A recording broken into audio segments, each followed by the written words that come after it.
அண்ணன் துரைமுருகன் இந்து, ஆனால் வன்னியர் என்று சொன்னீர்கள். பக்கத்தில் இருக்கிற நேரு இந்து, ரெட்டியார் என்று சொன்னீர்கள். பக்கத்தில் இருக்கிற ஐபி இந்து, தேவர் என்று சொன்னீர்கள். எங்களை சாதியால் பிரித்தீர்கள், ஆனால் மதத்தால் ஒன்றாக்க விளைக்கிறீர்கள். மசூதி இருந்த இடத்தில் ராமர் கோயில் கட்டியது தவறு என்று சொல்லுவதற்கு இந்தியாவில் எந்த அரசியல் தலைவனுக்கும் நெஞ்சுரம் இல்லை, மன வலிமை இல்லை. ஆனால் உச்ச நீதிமன்றத்தை தாண்டி நான் அதை ஒப்புக்கொள்ள மாட்டேன் என்று சொல்லுகின்ற அந்த ஆற்றல் உங்களை கலைஞராக பார்க்கிறேன், அண்ணாவாக பார்க்கிறேன். என்ன ஆயுதத்தை எடுப்பது என்று தெரியவில்லை. ஆரியத்தை வீழ்த்த வேண்டும், நச்சரவத்தை வீழ்த்த வேண்டும். என்றைக்கு மதம் தேசியமானது கேட்பதற்கு யாருக்கு யோகியம் இருக்கிறது? ஒரு மொழி தேசியமாகலாம். நான் ஒன்றை சொல்லி முடிக்கிறேன். இன்றைக்கு இந்து தேசியம் என்று சொல்லுகிறார்கள். இந்து தேசியம் எப்போதாவது உண்டுல்ல.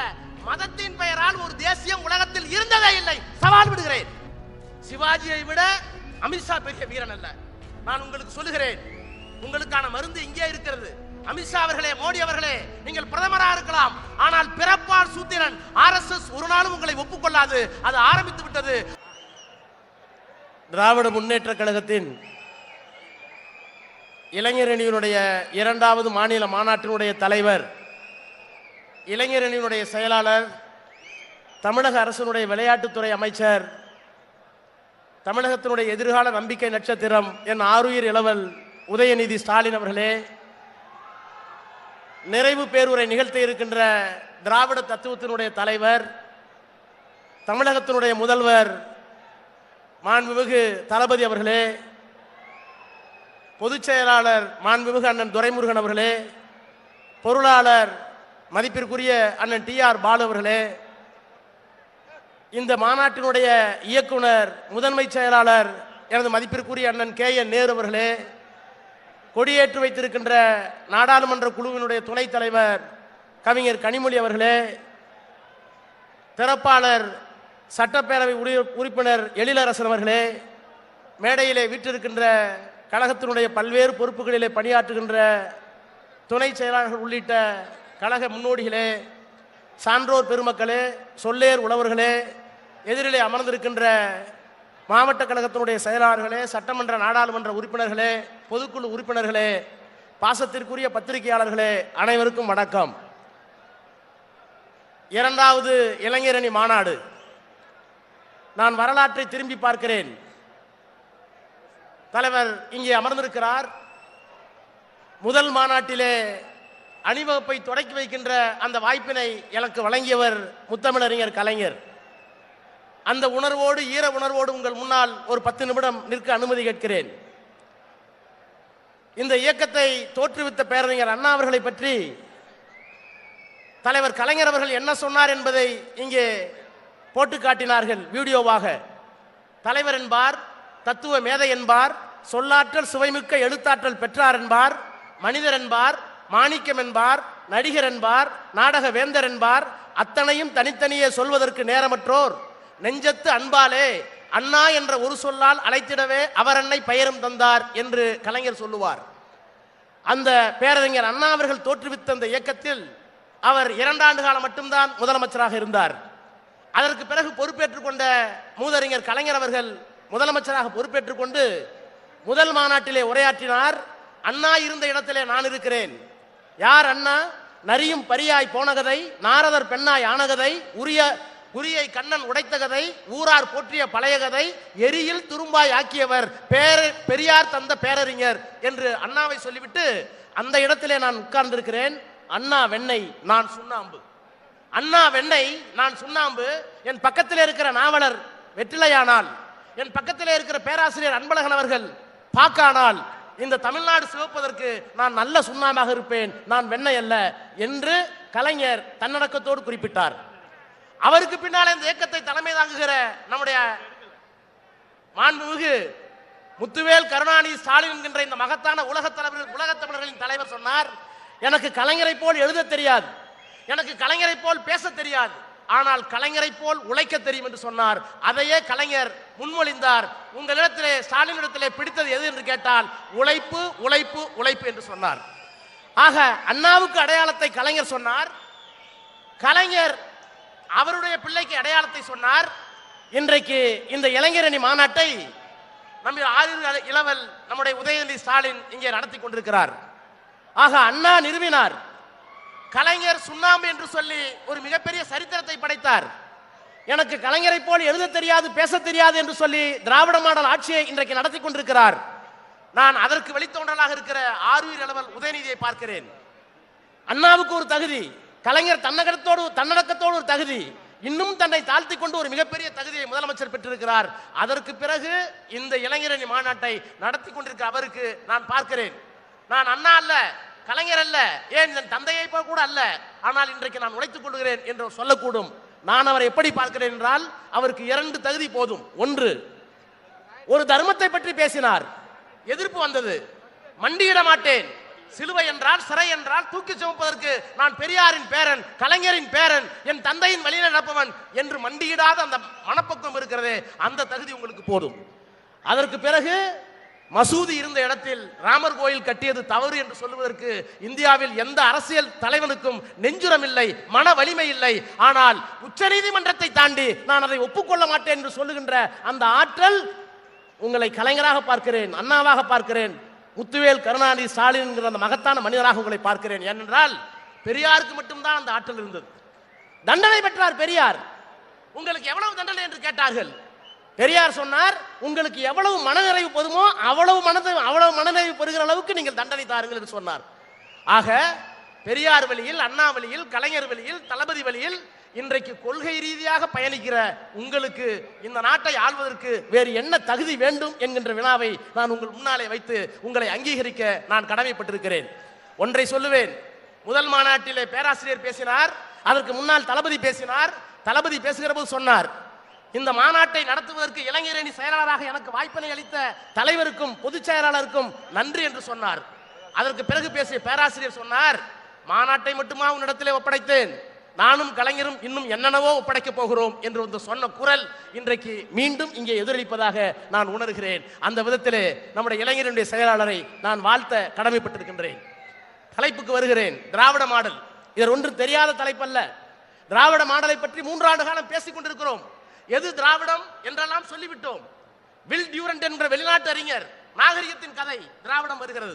சேஷா ஐயர், திராவிட இந்தியா, திராவிடம் வருகிறது. அதே போல அதற்கு பின்னாலே வந்த ராகவாச்சாரி, வரலாற்றுக்கு முந்தைய பண்டைய இந்தியா, அந்த புத்தகத்திலே வருகிறது.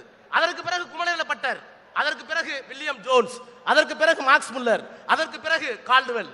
இப்படி தத்துவார்த்த ரீதியாக புத்தகத்தை பற்றி திராவிடம் எது என்று சொல்லிவிட்டு போனார்கள். அது படிப்பு, அது அகாடமிக் ரிசர்ச். ஆனால் அந்த திராவிடத்தை இன்றைக்கு திராவிடமாக வைத்துக் கொள்ள இயலாத சூழ்நிலை.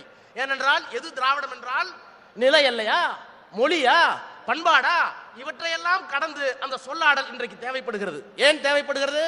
இந்தியாவிலே 2 பண்பாடு உண்டு. ஒரு பண்பாடு சமஸ்கிருதத்தை அடிப்படையாக கொண்ட ஆரிய பண்பாடு, அது வடபுலத்திலே இருந்தது, விந்திய மலைக்கு அப்பாலே இருந்தது. இன்னொன்று தமிழ், தமிழை சுற்றி இருக்கிற கிளைமொழிகள், கன்னடமும் கலிதெலுங்கும் கவின் மலையாளமும், தாயே தமிழே உன் உதிரத்தே உதித்திலந்தே ஒன்று பல ஆயிடினும் ஆரியம் போல் உலக வழக்கு அழித்தொழிந்து சிதையாகும் சீரிழமை என்று சொன்னார்கள். ஆக கிளைமொழிகளாக இருக்கிற தமிழை அடிப்படையாக கொண்ட திராவிட இனம், இதை இன்றைக்கு மறுக்கிறார்கள்.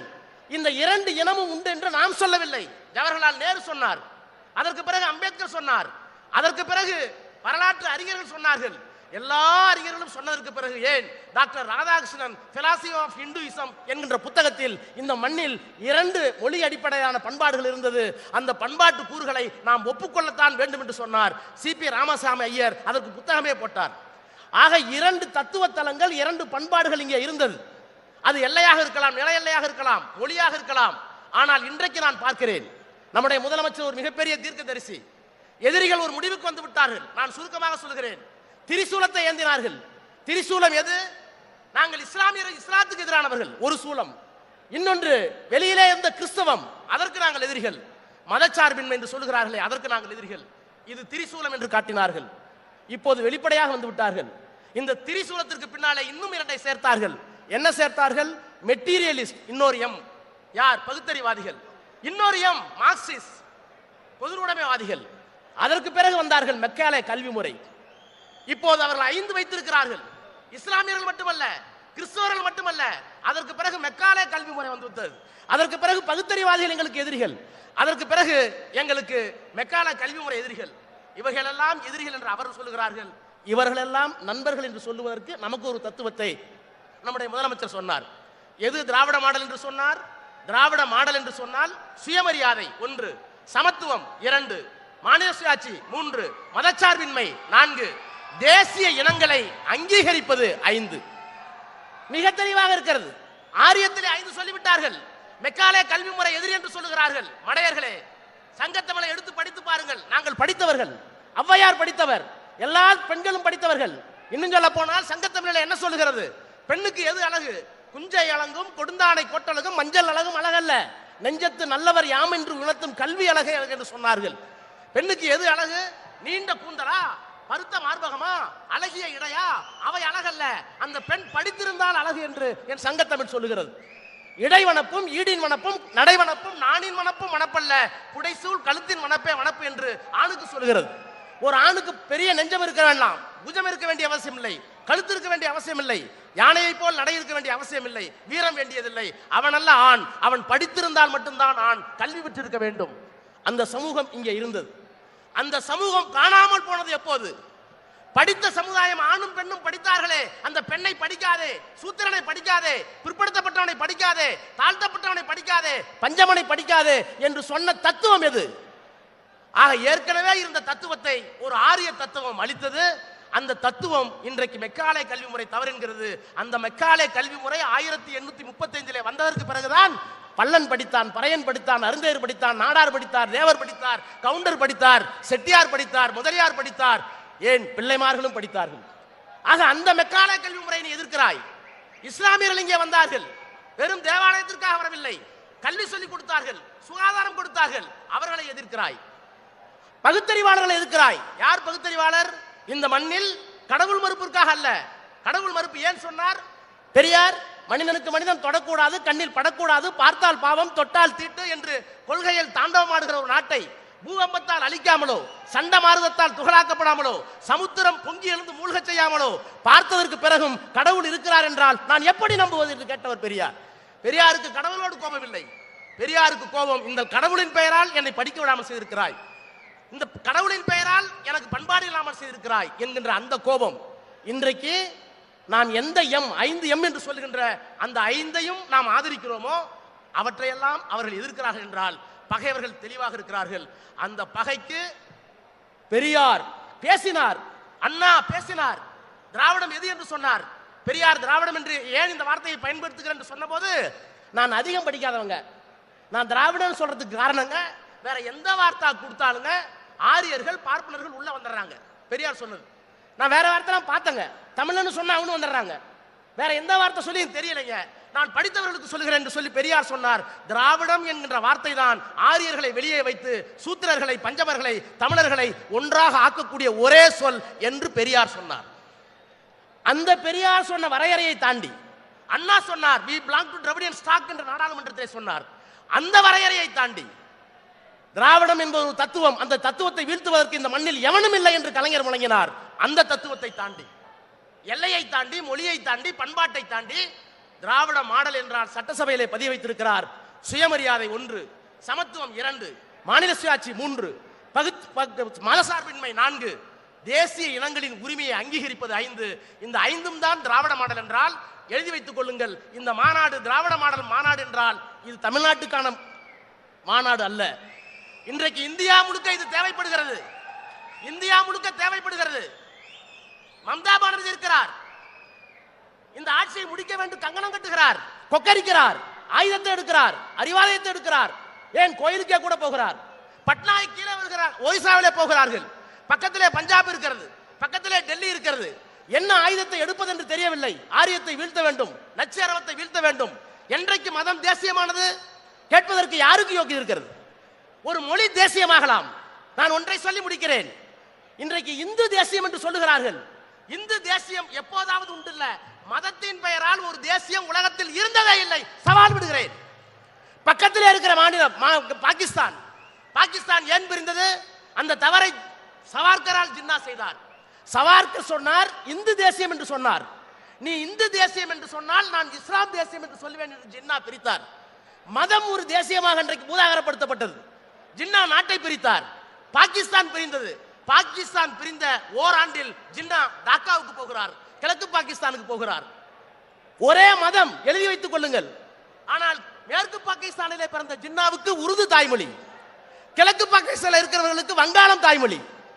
அந்த நாட்டுடைய பிரதமர் சுதந்திரத்துக்காக போராடி நாட்டை பிரித்து துண்டாடியவர். இந்தியாவுக்கு எப்படி தேசபிதா காந்தியோ அதை போல பாகிஸ்தானுக்கு தேசபிதா ஜின்னா.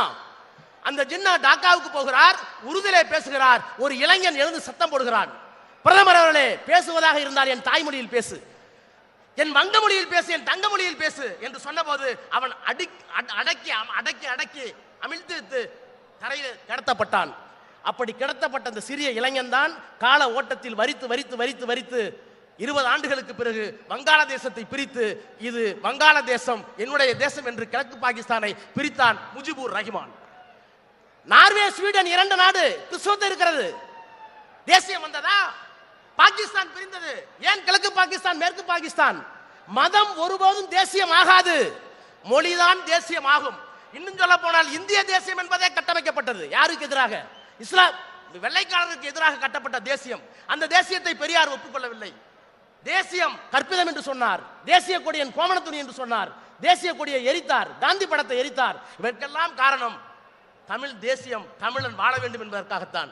எனவே நண்பர்களே, இன்றைக்கு இந்து தேசியம் என்கிற பெயரால் இல்லாத தேசியத்தை எப்படி பாகிஸ்தானிலே மதவாத தேசியம் பொய்யோ, எப்படி நார்வேயிலே டென்மார்க்கிலே பொய்யோ, ஏன் இப்போது இங்கிலாந்திலே எல்லா நாடுகளும் கிறிஸ்தவ நாடுகள், அந்த கிறிஸ்தவ நாட்டிலே இங்கிலாந்து ஏன் பிரிந்தது? ஐரோப்பிய ஒன்றியத்திலிருந்து, யூரோப் யூனியன் என்று சொல்கின்ற யூனியனிலே இருந்து இங்கிலாந்து பிரிவதற்கு காரணம் ஏன்? ஒரே மதம் தானே, இருந்திருக்க வேண்டியதானே. எப்போதும் மதம் தேசியமாகாது. அந்த கற்பிதத்தை இன்றைக்கு நம் மீது திணிப்பது மட்டுமல்ல, இந்தியா மீது திணிக்கிற போது அதை கட்டுப்படுத்துகின்ற ஆற்றலுக்க ஒரு கொள்கை இயக்கம் திராவிட முன்னேற்ற கழகம், ஒரே தலைவன் மாண்புமிகு முத்துவேல் கருணாநிதி ஸ்டாலின் அவர்கள். இந்த இயக்கத்தை, இந்த தலைவனை போற்றி பாதுகாப்பதற்கு இளைஞர் படை இருக்கிறது. அந்த படையினுடைய தலைவராக ஆரியர் இளவர் நம்முடைய உதயநிதி ஸ்டாலின் அவர்கள் இருக்கிறார். ஒன்றை சொல்லி முடிக்கிறேன். யுத்தம் பிஜேபிக்குள்ளேயே ஆரம்பித்து விட்டது. யுத்தம் பிஜேபிக்குள்ளேயே ஆரம்பித்து விட்டது. காலையிலே பேசிய அருள்மொழி சொன்னார், மராட்டிய வீரன் சிவாஜி மிகப்பெரிய வீரன், மராட்டியத்தை எதிர்கொண்டான், நாட்டை பிடித்து விட்டான். ஆனால் அவனுக்கு மகளாபேசம் செய்ய முடியாது என்று சொல்லி அன்றைக்கு தாகப்பட்டர், பிராமணர்கள், ஆரியர்கள் என்ன காரணம்?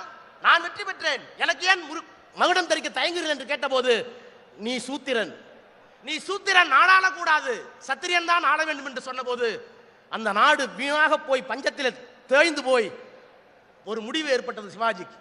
நான் இப்போது சொல்லுகிறேன், சிவாஜியை விட 56 இன்ச்சு இருக்கிற மோடி பெரிய வீரன் அல்ல, சிவாஜியை விட அமித்ஷா பெரிய வீரன் அல்ல. நான் உங்களுக்கு சொல்லுகிறேன், உங்களுக்கான மருந்து இங்கே இருக்கிறது. அமித்ஷா அவர்களே, மோடி அவர்களே, நீங்கள் பிரதமராக இருக்கலாம், ஆனால் பிறப்பால் சூத்திரன். RSS ஒரு நாளும் உங்களை ஒப்புக்கொள்ளாது, அது ஆரம்பித்து விட்டது. 6 சங்கராச்சாரியரில் 4 சங்கராச்சாரி உங்களை ஒப்புக்கொள்ள மறுக்கிறார்கள். சங்கராச்சாரி இந்து என்றால் நீங்கள் யார்? அந்த இந்து என்கிற பெயரால் எங்களை ஏமாற்ற வேண்டாம். நீங்கள் எல்லோரும் இந்துக்கள் தான். சட்டமன்றத்தில் சட்டப்படி அண்ணன் துரைமுருகன் இந்து, ஆனால் வன்னியர் என்று சொன்னீர்கள். பக்கத்தில் இருக்கிற நேரு இந்து, ரெட்டியார் என்று சொன்னீர்கள். பக்கத்தில் இருக்கிற ஐபி இந்து, தேவன் என்று சொன்னீர்கள். எங்களை சாதியால் பிரித்தீர்கள், ஆனால் மதத்தால் ஒன்றாக்க விதைக்கிறீர்கள். நாங்கள் ஒன்றாக இருக்க விரும்புகிறோம் சட்டப்படி. ஆனால் நீங்கள் சொல்ற இந்துக்கள் நாங்களாக இருக்க விரும்பவில்லை. அந்த இந்து மத தேசியம் எங்களுக்கு தேவையில்லை. எங்களுக்கு திராவிட தேசியம், தமிழ் தேசியம். அந்த பிதாமகனாக இருக்கிற எங்களுடைய முதலமைச்சர் இந்தியா முழுக்க அந்த தேசியத்தை கொண்டு செலுத்துவார். 24 மத தேசியம் ஒழிக்கப்பட்டு எல்லா தேசிய இனங்களுடைய ஆட்சி அமையும் அமையும் அமையும் என்பதற்கான உத்தரவாதம் இந்த மாநாடு என்று சொல்லி உங்களை வணங்கி விடைபெறுகிறேன். நன்றி, வணக்கம்.